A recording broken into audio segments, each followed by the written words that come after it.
Alright guys, GM85 here, and it is Thursday, Thirsty Thursday, so grab yourself a cold beer, preferably an American beer, because we're talking about American tools today. We're talking about the Eagle grips from Malco. They arrived today. It's like Christmas at my house. There's a package every day I come home, guys, and 98% of the time they are tools, but we're talking about Eagle grip locking pliers today, or vice grips. And I got two pairs. I got the regular rounded ones, and I got the straight jaw ones. Very impressive right out of the box on the quality level. I mean, it's fucking insane. And I'm very happy and very proud to see a company put some fucking pride into their damn tools. And if this is what they're building, I'm going to end up with probably the whole line of tools, guys. And most likely, I will. If I would have saw these on the Snap-on truck, on the Snap-on brand for the extra 20 bucks, I would have purchased them off the truck because they're that damn good. But I got mine from Harry J. Epstein. I'll link that in the description if anyone's unfamiliar with that particular seller. Phenomenal source of old tools and SK right tools for sure. Specifically those two major brands. But really good source for new old stock, specifically stuff like Armstrong or old Bonnie tools and stuff, guys. If you're into American tools or older American things, it's a good source to find stuff that's not manufactured, or they have a lot of stuff on that website, guys. So I'll link that down there, specifically to the locking pliers, guys. But I'm going to flip this thing around now, and we're going to talk about the differences, and there's a lot of differences, guys.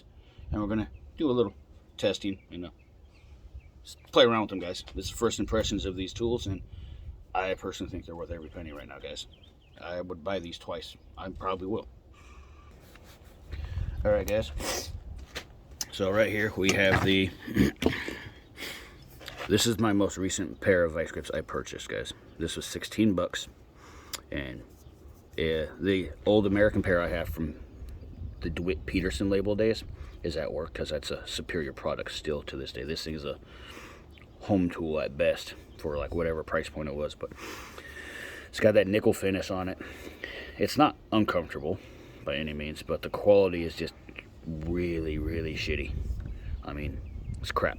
I mean, they'd still do the job. I mean, it's crap right off the bat, because that's how the jaw locks on these, and I could physically move it sometimes, guys, but I might have these too tight right now though.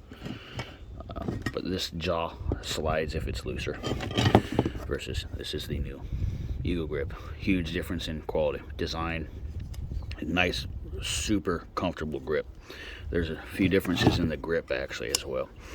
The grip it feels more contoured and rounded, and it looks a little bit bigger to me. And then there's this little sleeve here for this.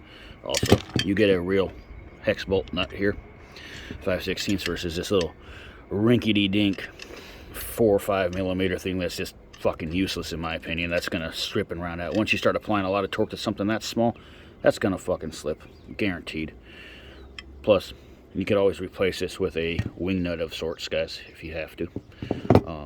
But these are super reminiscent of the old Peterson labeled ones I own that are American ones. Everything, the way the label is, I mean, for Christ's sake, this literally looks like the old one. The only difference is it says Malco instead of a vice grip on it, guys. The pinning is nice.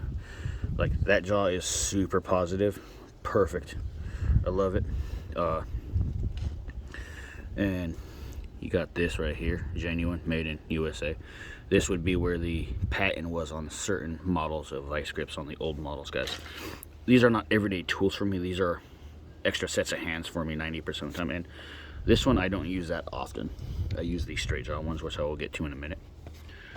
But we're gonna go and do the differences on these guys. This is really nice. It locks good. It opens really smooth.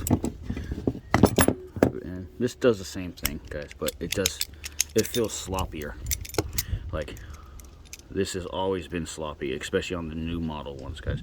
Even the jaw moves. And then this one, this is brand new, so I can compare these equal right now. This has not even been used for anything.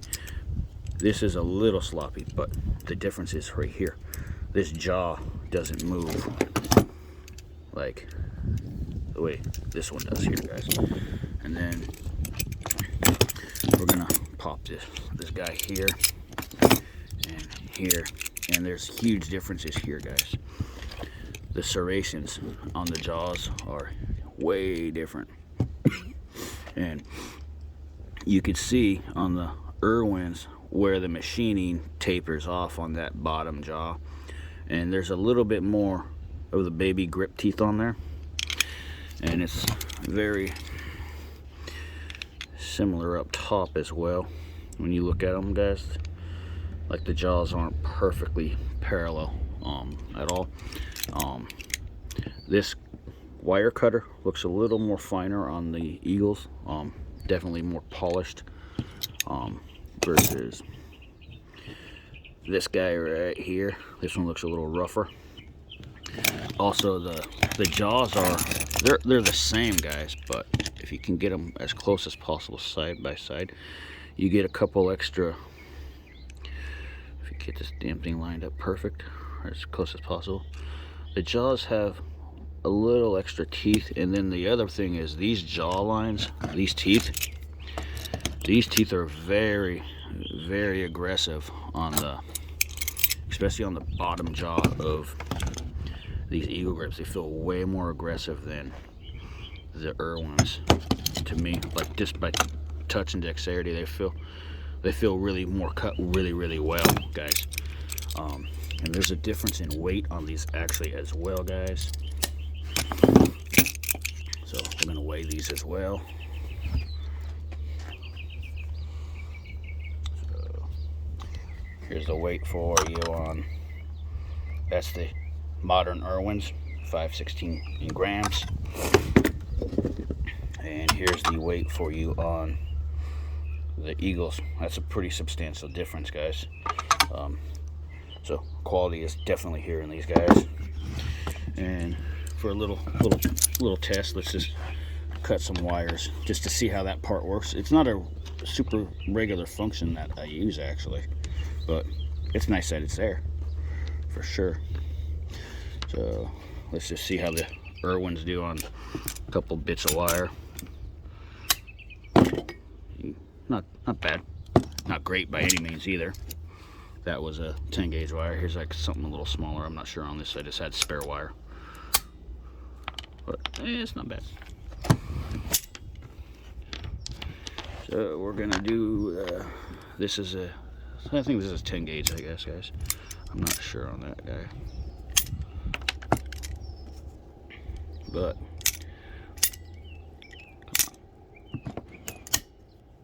doesn't want to go all the way through that guy.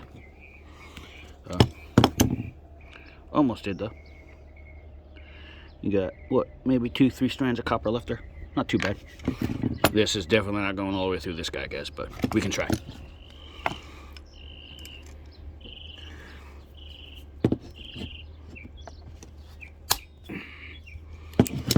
So that's how far it got on that guy. Pretty good for, you know, cheap Chinesian crap, in my opinion. Also, their serrations on the front are really shitty on the newer ones, guys. So let's go to the new ones from Eagle Grip. Let's see what they can do.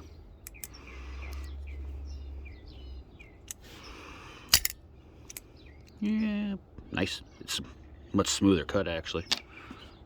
Cuts a lot smoother. This little red guy, nice and easy, kind of buttery. Now let's see what it does on this guy here. Probably the same thing, hopefully not. No, big difference there, guys. It went through this guy a lot easier. I'm surprised it hung up on the little black one. And let's go to the big boy here.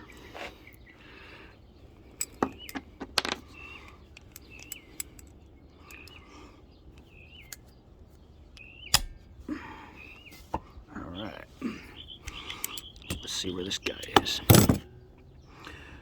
A little bit different on the older ones though, but maybe I got a little different bite. Maybe I had more bite in the throat maybe on this one, so I got all the way through to the insulation with the older pair versus the Eagle Grip. That's not a big deal though, really, guys. This is a size of wire you wouldn't be using this on anyway though, guys. But overall, so far, thoroughly impressed with these guys. Very impressed with them. Everything I like about them. These are worth the price point I paid for these guys, which I got this set, and then I got these guys as well, guys. Now, these are the ones I use all the time. I use these a lot for clamping wood like this or holding metal, guys. So let's see how much bite we got on the jaws. Right here's that's the new Eagle grips. Now it's kind of unfair to compare because this is such an older pair of pliers, but it's what I have to work with, guys. You can clearly see the older pair bit in heavily deeper, but at the same time, you have to really manipulate the thumb screw on this a lot to get the same amount of clamping power that I got with this, but they're pretty nice and smooth. This is cleaner. This is also more of an indication of it being more heavily worn in the jaws also, guys, because this has been so heavily used, guys.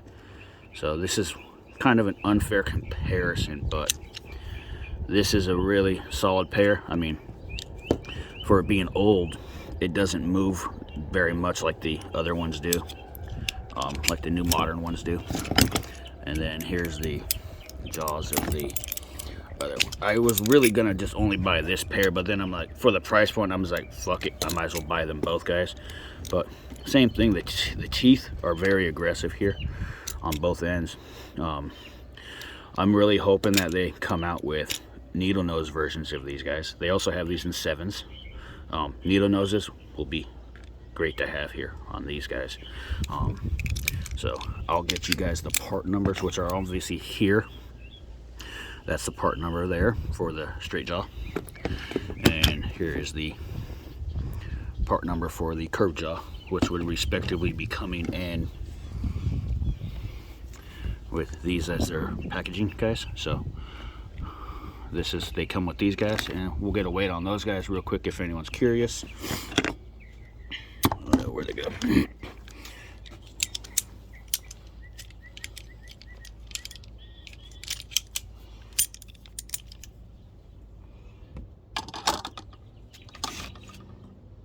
Come on.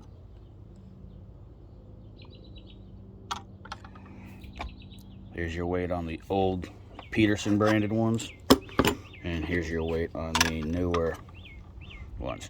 Pretty close, 570, 557, and 546. A lot closer than the other, the older pair and this old vintage pair that I have, and this much closer than this modern crap and this. The other thing no one else has talked about on anything on the Eagle grips is the way their packaging is, guys. They come with this little handy dandy guy if you guys would keep them around. Their packaging comes like this, so you can have these little holders. So it would come like this, and then on the back it has this little decal right here, guys. So you can just pop this guy off, cut it off, and make them into little hangers for your vice grips, which kind of a cool little bonus for it, because vice grips are kind of a pain in the ass to store sometimes, guys. Like at work, I have a big piece of unistrut that I notched out to do this with all the channel locks in the shop, like the welder's clamps and stuff. I have a piece that goes from here all the way to the end where that vise is to hold all the locking pliers we have, guys. But this is kind of a cool little thing, just like, you know, no way it's going to hold up under professional shop use and all that stuff, but you could also probably just lock it back in place too, guys, and it's not going to go nowhere. Put him back in there, and he won't fall up at least, but it's plastic. It's not going to be super durable, guys. But I thought these were phenomenal. I got these, I think altogether, both pairs of these guys, under $100, and that is including shipping. I think these are $98 or $97 and like 22 cents or something, guys. And I got them in about a week. So I will probably buy the 7-inch pairs of these, and probably any more of their products, guys. So highly impressed with their products. Now, if Malco is hopefully listening, and it'd be nice if they are. Now, this is another company I want to see saved or fixed, and this goes to Stanley Black & Decker, who owns Cresent. and Wiss. Now Wiss has been kind of a hybrid rebrand as Crescent and Wiss. I want to see these things fixed. This is an old pair of Wiss American ones I believe I have here. I have some other ones around the house too, but these are in dire need of being saved if you work in metal. I really think that it'd be cool if you have a company like Malco that would pick up on a design of this, because I believe this is not a patented design. There's many kinds of these, so it'd be kind of nice if we could see Malco do some snips maybe. If they do, someone let me know. I'm unfamiliar with them, aside from the fact that they do body tools for automotive mostly. I've heard of them over the years, but I've never really owned anything they've made. This is the first thing I've bought that I could understand using for my career. But this is also something I would like to see brought back to American production, because these things are great to have in quality. The higher quality these are, the easier they are to work with, guys. But this is something I'd like to see as well, guys. I want to see this fixed.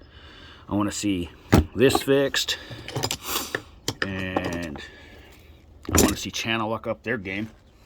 Basically, we could wait for Malco to come out with their version of a tongue and groove right now, and it'd probably kick Channel Lock's ass.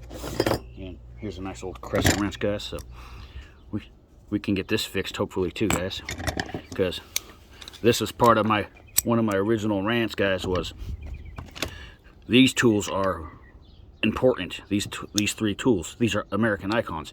So unfortunately, as much as I do love Irwin and Vice Grips, guys, we got someone out there doing something right. We're bringing a quality product to the market, and we are bringing an American design up to date with higher standards than ever. So we need this guy fixed, and if we can get snips fixed, that'd be also fantastic, guys. But that's all I got, guys. GM85, like, comment, subscribe. Follow me on Instagram at greenman85. That's all I got, guys. Happy Thursday.